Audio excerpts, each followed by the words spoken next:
How do we help instill in them our mission, vision, values? How do we even communicate those things? What does that onboarding process look like? Because we had something in office, but that doesn't translate. And so how do we need to adjust that? What is the frequency in which we need to be meeting in person? Run toward the unknown. When you're riding the big wheel, you're not alone. Today, I'm talking with Christy Johnson, General Partner and Chief Performance Officer of BIP Ventures, the North American venture capital division of BIP Capital, one of the Southeast's largest and most active venture capital firms focused on early-stage growth companies.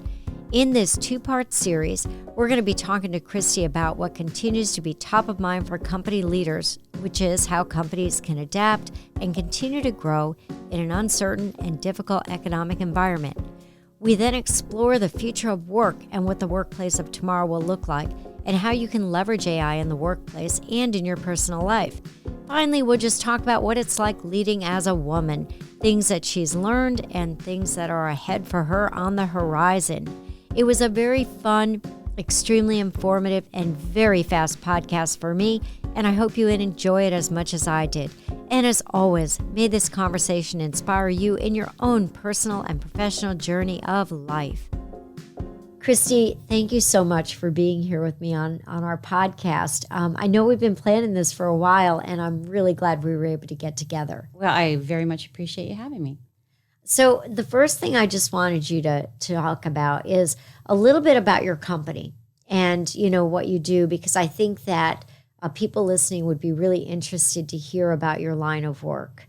Okay. And maybe I should start talking about a little bit about my background, because that's kind of what brought me to where I'm at right now. But I started out as I thought I was going to be an expat and that I was going to be working for a multinational company. And I went to graduate school at what is, I think it was called an IMBA, so an international MBA. At the time, there was only two schools that did that. So there was Thunderbird and the University of Denver. So I was in Colorado, so I went there. And as soon as I graduated, my first job out of school was a joint venture with the IMF and the World Bank, and they were giving microloans to small businesses in Costa Rica. So I thought I was going to be going to a very large company, and ended up working with very small artisans. And it was very rewarding work. And it basically, I think, put me sort of on track to, I've always worked with either in or with small and scaling companies. And so that was a great experience. And it was probably the first time that I really recognized that small things that you do to get better actually have pretty profound, or can have pretty profound outcomes. And so, you learn all this theory in school, but it was sort of a very hands-on practical application of things. So it took it from the classroom to, immediate sort of gratification. So since that point in time, what I do now is somewhat similar, just the gratification of seeing the impact is a little bit longer.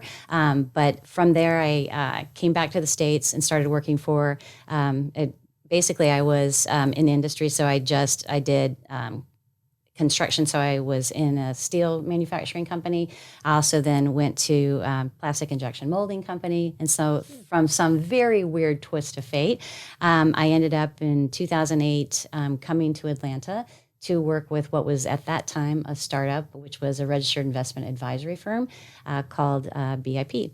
And at that time, I had zero experience in any of that. I certainly had not grown up with investments or, financial planning, any of those pieces, but I was very operationally minded. And that's what I was brought there for, is to put in sort of all the piping and to help build the firm. So I was definitely much more in an operational role. So we did that and built that. And then a few years later, then one of the offerings was venture capital. And so we were starting a small fund. So I came back to that side and started doing exactly the same thing. So putting in all the piping, building all the infrastructure, learning all the way through, because that was certainly things that I didn't have a lot of background in. But all things kind of look the same in terms of you have a process and you put things in place to make those things happen. And so those skills were pretty transferable. Then as we started making investments in companies, all the companies sort of needed help in some way, shape, and form. There was just a few of us there, and so I actually found great satisfaction in doing something different all the time. So I started leaning in and helping in all kinds of different ways, just kind of wherever they needed it. And through that process, we had one portfolio company where the founder got in some legal trouble. So I stepped in at that time as interim CEO. Then was at that time, like we thought that would be like a couple years experience and that we would get the company stabilized and then bring in a different CEO. That 2 years ended up being 7. And it was a very humbling experience, and it was the most rewarding experience of my life. And I probably learned more in that 7 years than the cumulative of 27 before it. But it was, we got them to a really good place. And at the beginning of 23. So this year was a good time to sort of pass the baton, have a new CEO come in, and head back to BIP, where I was coming back to sort of put some formality around a process that's always been there, which is to lean in and help our portfolio companies, but put more structure around that and build a team that was very curated to the level of the companies and the like sort of earlier in their scaling than maybe what you see in a private equity firm, but actually put in some infrastructure that helps us do that in a repeatable and for me was really important, a meaningful way. So that's what we're doing today. That's pretty interesting. So that leads me to the first thing I wanted to ask you, and I thought it was really interesting that you just mentioned that small things and small changes can yield very big impact and big results. We've been facing, globally, economic headwinds and uncertainty, and so many things are going on. So, when you think about growth, which I'm assuming that's what the objective is with these companies, helping them grow and scale, how do you think about that in really, tumultuous times like now? Where do you start? Yeah, well, I think that like when you're putting down fundamentals, I think that those sort of building blocks always look the same. I think what has been the big shift is that maybe even just up to 5 years ago, growth at any cost was sort of, that was the main theme. Mm-hmm. So it didn't matter if you were growing, profitably, and it didn't matter if it was completely inefficient growth. You just had to show growth. Mm-hmm. So having that be the objective without any other constraints creates a lot of adverse behavior. And so a lot of companies were just hiring and just throwing tons of money at getting in customers without a lot of consideration to sort of the fundamentals of the business model. And so now, as two things have dried up, one is customers are getting much more conscious about sort of extra spend. And so there's a lot more scrutiny around, especially we're heavily in SaaS. So software purchases. And so if they can do without them and find ways to sort of cut corners, that's happening. And so you're having a constriction on not only on the customers that you have, so churn potential, churn headwinds, but you're also having to fight a lot harder for getting in new dollars and new customers. So that's happening. And then also sort of the safety net of, I've raised this amount of money. And so I have a little bit of cushion so I can be sort of on a burn rate and it's sustainable, because if I get too close to the sun, then I can just raise another round. That option is gone. And so we'll start that again. Efficient growth is the name of the game. So that is a lot different in terms of what has to be done and what we're looking at and what we're gauging and what success looks like. And so I think as all of our companies are starting to think through, they're just being super capital efficient and rational in ways that we didn't see before. And certainly the deal flow for us at this point is really good. We have never been in a situation where we're going to pay outsized valuations. It's our obligation to do the right thing for both the shareholders and the entrepreneurs, and paying up in a way that's absurd because the market is in some type of FOMO frenzy.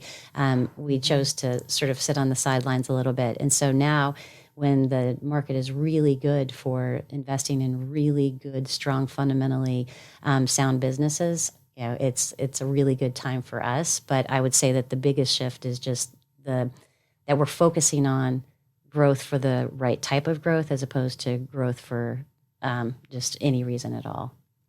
Now, when I think about companies getting efficient or operating efficiently, one of the first things that they look at, and we see this all the time, is they cut costs wherever and however they can. And there's a cycle. So as you know, we do consulting for sales organizations. The cycle is headcount reduction. Yep.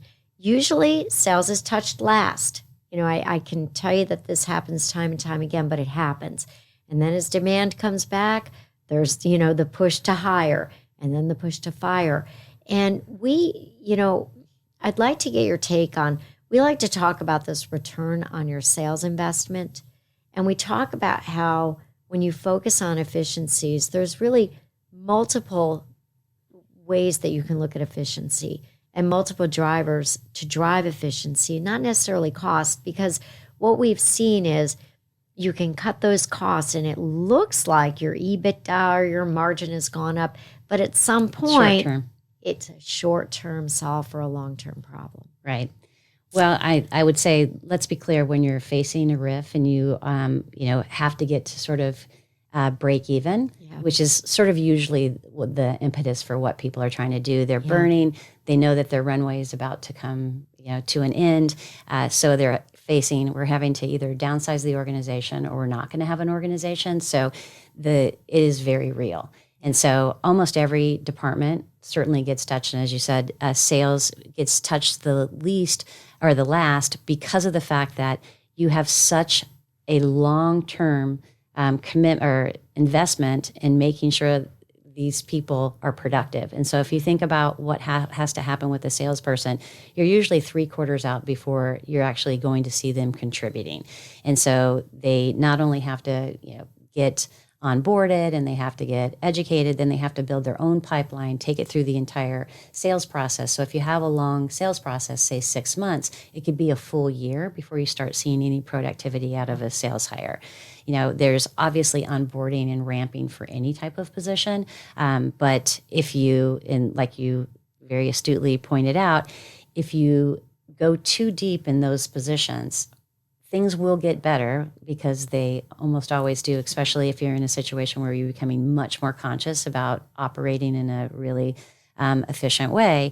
Then when the market does come back or the business is solid enough that you start to think about, okay, now we are in a position where we can put back our revenue generating positions, you're now a year away from when those people are going to be productive and start adding to the bottom line.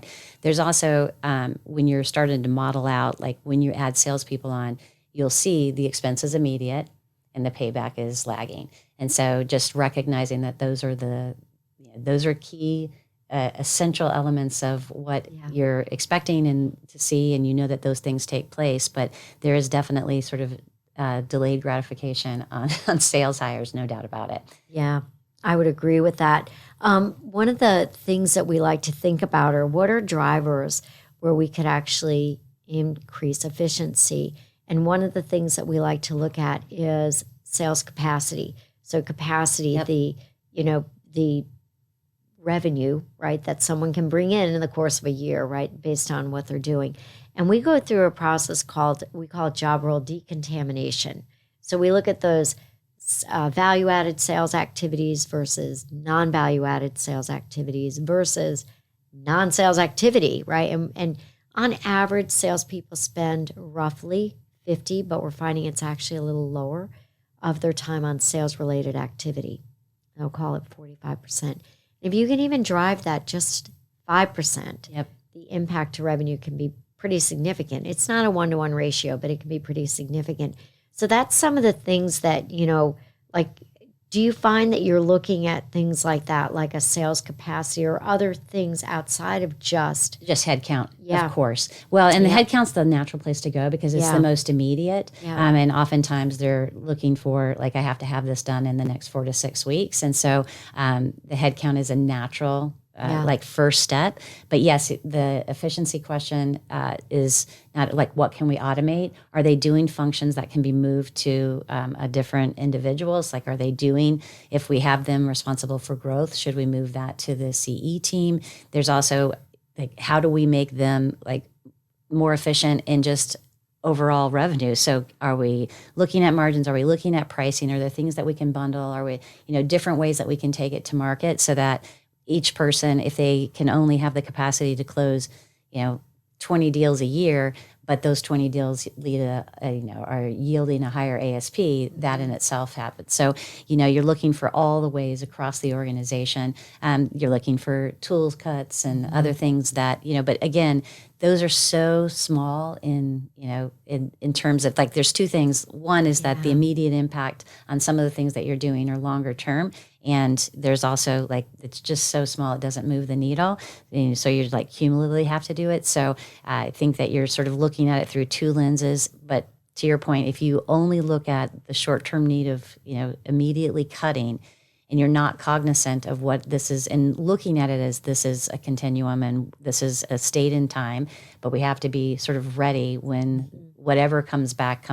Yeah. And we don't look at it in a solely one-dimensional way, and we're much, giving as much thought to what we have, where we have to be positioned 6 or 18 months from now, as opposed to where we have to be in 6 or 8 weeks from now. Yeah. That's sort of the the needle that you're trying to thread and the balance that you're trying to create. It's never an easy situation. The other thing that happens is a lot of these people have been with you from the beginning, and especially at the stage companies that we have, there's, like, really, really strong relationships, and many of them go beyond the four walls of the office, and so it's a very emotional time for many, many founders and many of them have faced it, but it is obviously not an easy time for anybody. So let's talk about, thank you for your insight there. Let's talk about the future of work. You and I had an interesting pre-call about this, and we were talking about the future workplace in light of, my gosh, we still have I'm so tired of talking about, are we working in the office or not, right? I think, my prediction is we're going to land at 3 days a week, just as a norm.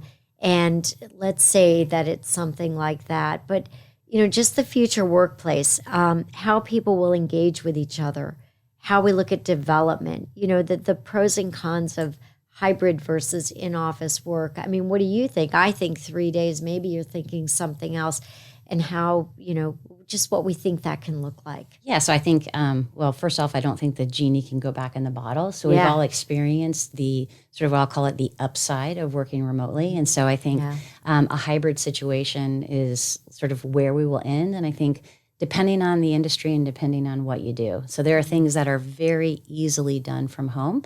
I think that what you're also going to see, like I think in many ways, like creating opportunity for talent that otherwise had no way to sort of engage in ways that, like, traditionally, like if you went and had a child and you had to be home for primary caregiving, your ability to sort of maintain, a job at the office was not always easy because you had the commute and you had, like, hours that did not work for what you needed to do for your other job, which is taking care of your family.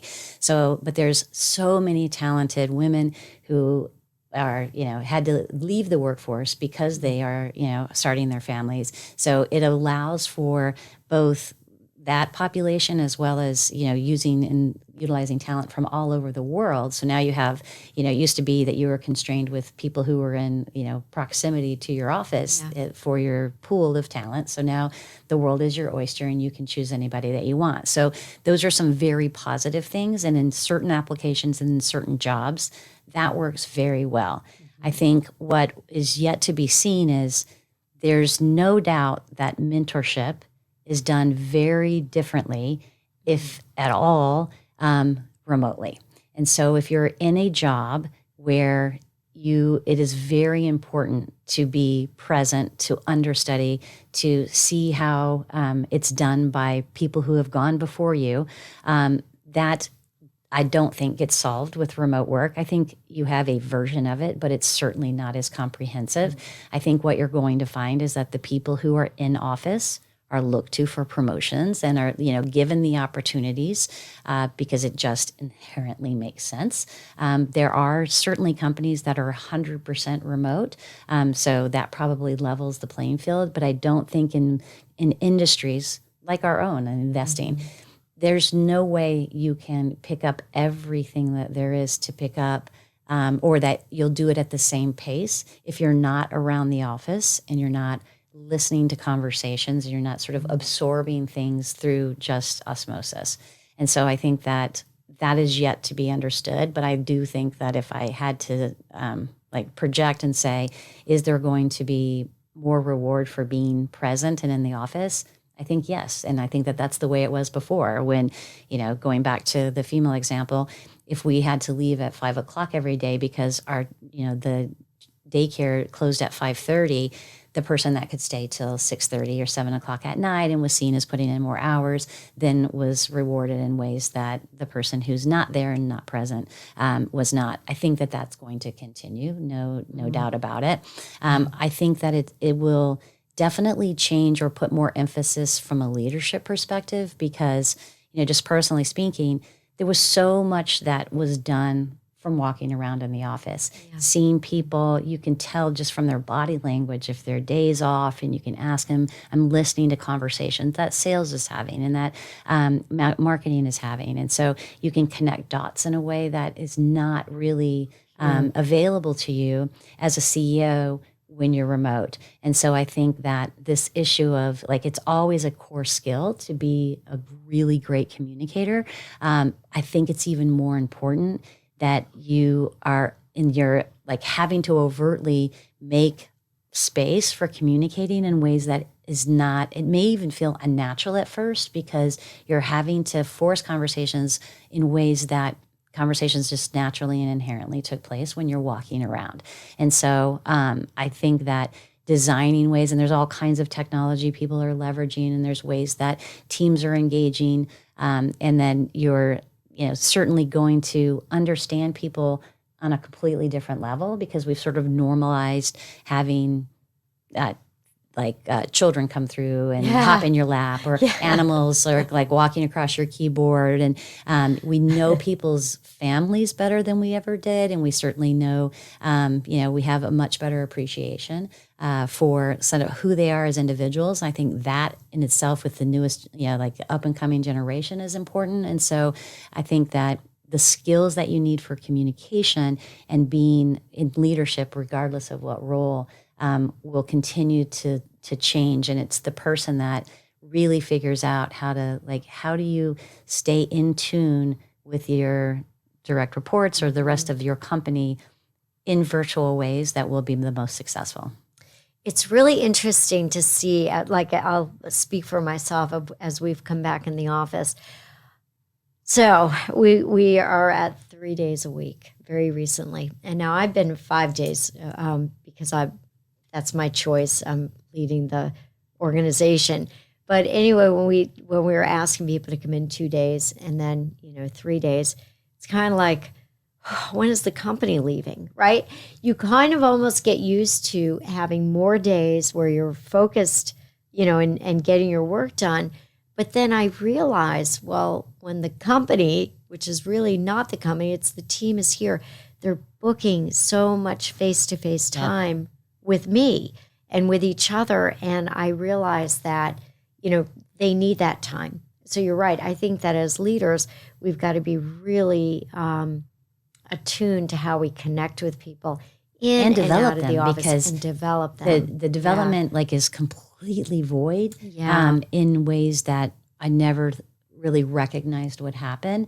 When we were in the office, you talk about extremes. We went from completely in office to completely out. And we, of course, thought it was temporary. So, sort of as you move through time, you're like, this is not temporary. So this is an ongoing situation. And then when you start hiring people, then you're like, And well, let me back up. When we moved, it was a cohesive team. Okay. So Yep. making that transition with a cohesive team that already has built trust and knows each other, like that did not feel that different because I already knew each of these people. I knew their idiosyncrasies. I'd worked with them for years. I knew them Right. as people. I knew their families. And so it was basically like our little bubble went from the office to our homes and like we're here for each other.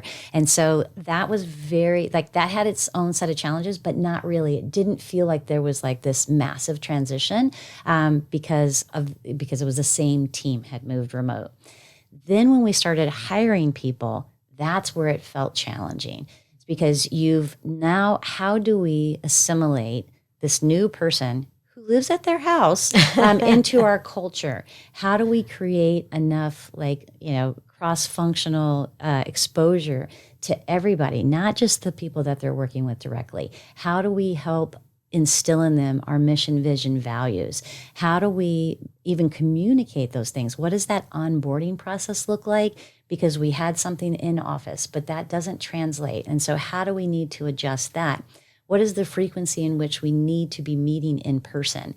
And then we started making decisions like, oh, this is great. We can hire people from all over the place. And, we're not just restricted, and look at this talent pool that we have access to. So almost just not by design, you start hiring people and then you wake up and you're like, okay, we are 30% of our entire team doesn't even live in Georgia. Okay, so now there is no option of going back to the office. We have, whether consciously or unconsciously, made a decision that we are a distributed company.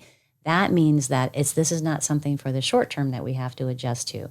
This is how do we operate long term, and these are things that we better invest in, making sure that we, not only can get people engaged in involved in the culture and the culture building, but also how do we mentor them and how do we get them good at their job, and not just good at the things that they functionally do, but make sure that they are very much calibrated to the things that the other people in other departments are doing. And how do we create that cross-functionality and that cross-exchange in a way that doesn't dominate like work?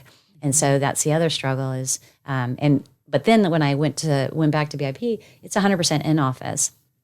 Everyone, so there's certainly flexibility, but I found myself just jonesing for like a production day because so much of your day is absorbed with people needing FaceTime. So then you're just like, okay, I need to at least have one day a week where and I call it my production day. But what ends up happening is that your calendar sort of still gets filled up, but you don't have the commute. I still probably need to work on figuring out sort of exactly how to manage that. But I will say it's very, very different. But I have this stark contradiction of like the company that had was in office and moved completely remote to a company that is primarily, they went through a period of time, but for the most part has remained in office, and just how much that helps with the culture building and helping people get skilled up. Yeah. And I do worry that people who are young in their career, there is some limiting factor to not having, and it may be that it just takes longer because they're missing out on seeing people who do it really well up close and personal. It's interesting when you talk about young people. I have a nephew who he graduated, he was recruited early, like in January, and the pandemic broke out in February. He accepted a job. So he went out to Wisconsin. He's from upstate New York, working for a high-tech company, and he spent over a year working from his apartment. He hated it. He had no friends. Think about this because he had relocated. He got a cat who he loves now, but he never liked cats, right? They had boxers always. I like to tell this story. After a year and about 6 months, he called up his parents and he said, I can't do this. Yeah. I can't do it. He went to Colorado. My brother will tell you, he became a pothead, but he went to Colorado. He lived with friends there. He got a job outdoors that paid nothing because he's like, I got to be with people and outdoors, and, just changed everything, and just said he was so burned out. So he came back to New York and he said, I will only look for a job that's in an office. And my daughter, who just graduated from college, she's like, Mom, all this stuff you talk about on your podcast about in and out of office, let me tell you about my roommate. So her roommate, who just got her master's, took a job. She was all excited. It was 1 day a week in the office. So she was excited because she could be 1 day in and work remotely. She quit the job. She said she wasn't getting any development, any exposure. She wasn't learning. So my question is, what about because here's what I see. Now, I work in an organization that's continuously learning. I don't care how old you are or how young, like there's a place for you here and you should be continuously learning because of the type of work that we do in consulting. So you've got the millennial or older, right? You got the Gen X, me and you, we got and maybe you're a baby boomer and they're like, you know what? I'm okay working from home though. I don't really need development. But I say, like, I want to know about the people around me and the younger people coming up, how they think, their ideas, how they can enhance and help me with mine.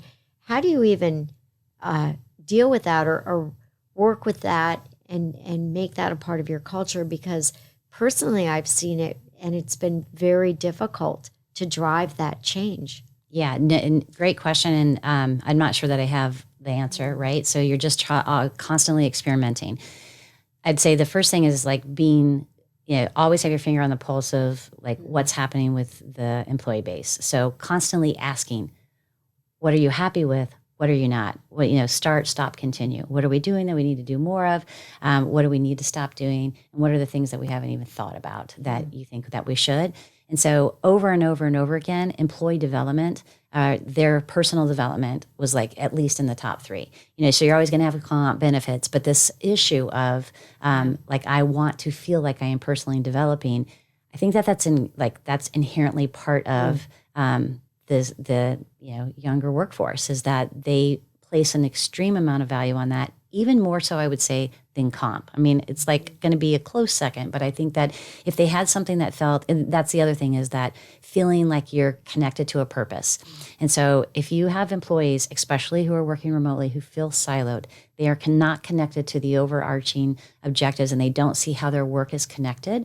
So creating this connective tissue between everybody in the company. And so being extremely transparent, and you have to be much more structured in terms of this is our strategic objectives. This is how all these things roll up. And this is why your work is so important. Being super communicative about like how the company is doing and being transparent if it's not good, so like we're all in this together and we, these are our KPIs and this is how we're measuring against it and making sure everybody understands how these things, like even financial objectives, how these things are calculated, how they're impacted, because that in and of itself is some professional growth. Like, oh, I didn't recognize how budgets are put together, how strategy is formed, making sure that every single person, and when you have a super large company, it becomes much more complex. But if you have a company that's like 40 people or less, there is no reason why each one of those, here the leadership team sets the main objectives and then that cascades down and everybody, sees like they set objectives as a team and then they see how those things are connected. So making sure that they understand, so they get exposure beyond just their functional job, that they have exposure to things that because they're in a small company and because they're remote, we're doing an overt amount of effort to make sure that they stay connected, even if that is, once a month as a team going through like, hey, these are the things that we said that we're measuring and these are the things that are important. Here's how we're tracking against it.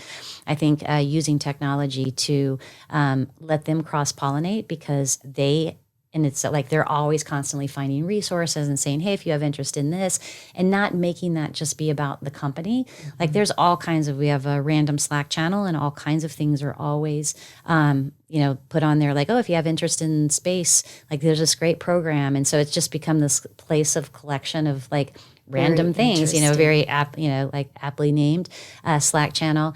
I think, constantly recognizing work in a way that, and contribution in ways that probably in the past we would say like, oh, so-and-so's done a great job and here's a gift certificate or whatever. And I used to have a practice where I would just like, because if there's the formalized things, I think that's nice if someone gets it.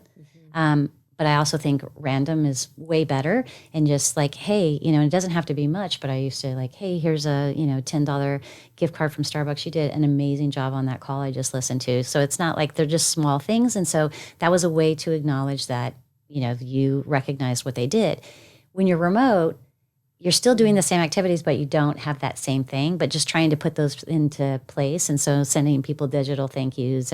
But we have a also Slack channel where people reach out and then tie it to a core value. So it's a shout out channel. I want to shout out so-and-so and just making that inherently part of the culture, because I think part of professional development is also acknowledging when people do a good job and people recognize that if I go the extra mile, I get acknowledged by my peers. And so creating a culture that does that. And I just think figuring out ways, we have a portfolio company called Skill Cycle. They have, it's employee-led development. And so they had coaches. And so the company sponsors it. They do a 360. And that's also like, I think companies large, small, and medium, like they struggle with, we do a 360 and we have our one-on-one annually. And we tell you that these are the areas that you need to develop. And then what? And how is that connected to a plan? Well, when you're a small company, you don't have a lot of resources. And so they have, they'll do the 360 and then they identify areas that need development. And then they have coaches that are virtual that, kind of pair them up with somebody that's their area of expertise and they can help them. And it could be like anything, having difficult conversations, could be leadership skills, could be time management, could be anything that kind of they've recognized in their self-assessment and that, the people that they work with most closely recognize as well. And then they make sure that there's efficacy in what's happening because they'll do it again mid session. So like if they have a 12-month timing, then 6 months through, then you'll make sure that you'll do that whole process again, make sure that they're improving. And so investing in things that like help you, like if you are a small company, people think that professional development is somewhat related to promotion, right? Like title change or change of responsibility. Well, when you're fairly flat, you don't have a lot of those options. So you have to figure out ways. You also don't have people who are exceptionally skilled or developed in developing other people. And so, a lot of times you're the one that was the best at something, and then all of a sudden you're a director, and assuming that you have enough fundamental skills towards leadership that typically lends itself to moving up the ladder. No one along that journey has trained you to develop other people. So people who are good at it, most times it's just inherently a skill that they have. And oftentimes that's coupled with being, having exceptionally high EQ and understanding that people need that to fulfill that work. But when you have the outliers who aren't good at that, they're not exceptionally thoughtful about how I would help develop another person's career. If you can put the hands in the development somewhat in the hands of the employee, if they want to self-actualize and you spend the money in that way, because the other thing is that the managers don't necessarily have the bandwidth, then I think that you're just trying to think outside the box and ways that you can help develop people. Not in like, oh, we gave you an LMS system and, right. You can go take some like things online.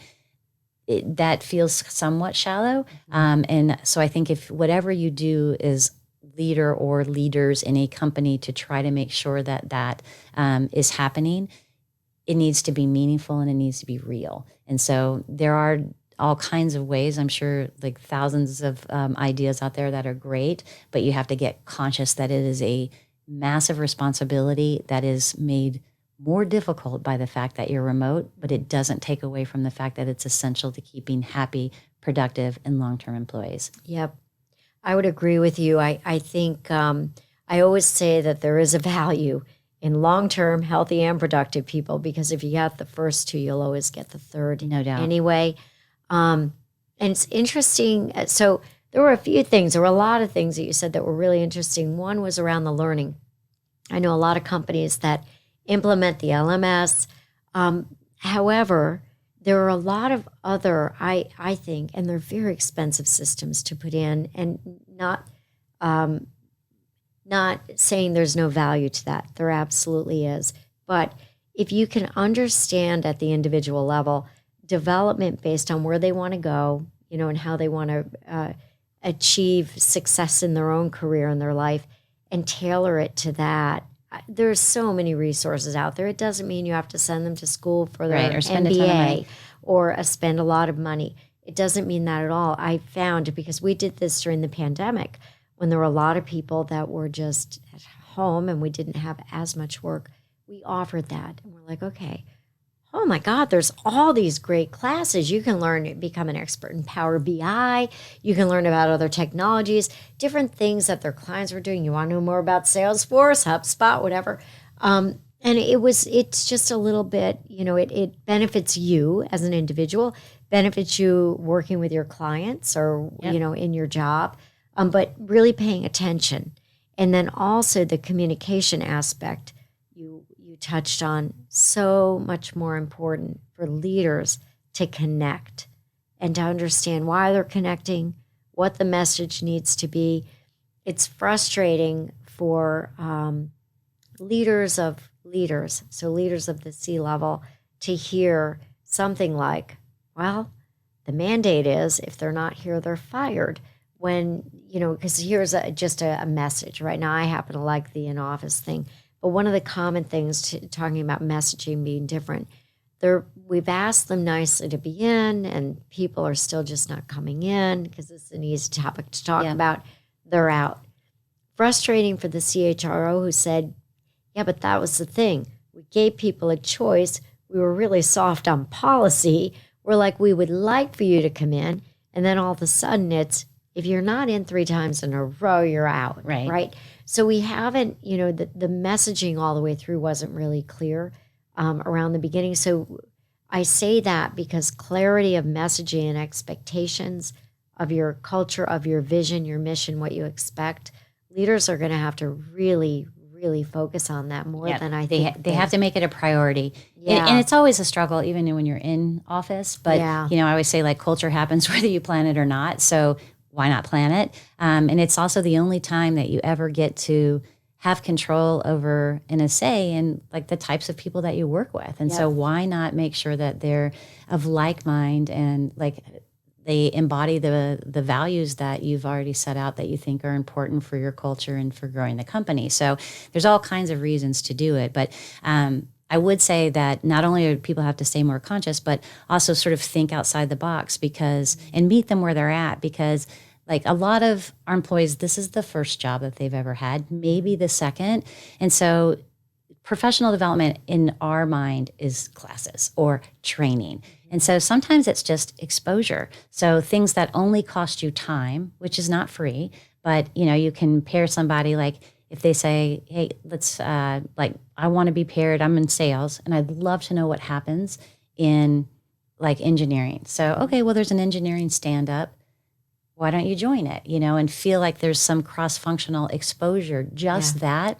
If employees feel that you're making an investment in them, albeit small, but that they're doing things to help you, then that creates a lot of goodwill. And so if it takes you a while before you could sort of afford to do something where we can give them a training stipend, or, that's self-directed, or that we do things that feel like material training, I think that there's a lot of things that we can do just sort of under the guise of just exposure and, trying to make sure that they understand their option set as they start to go through their career, I think is highly valuable and really inexpensive.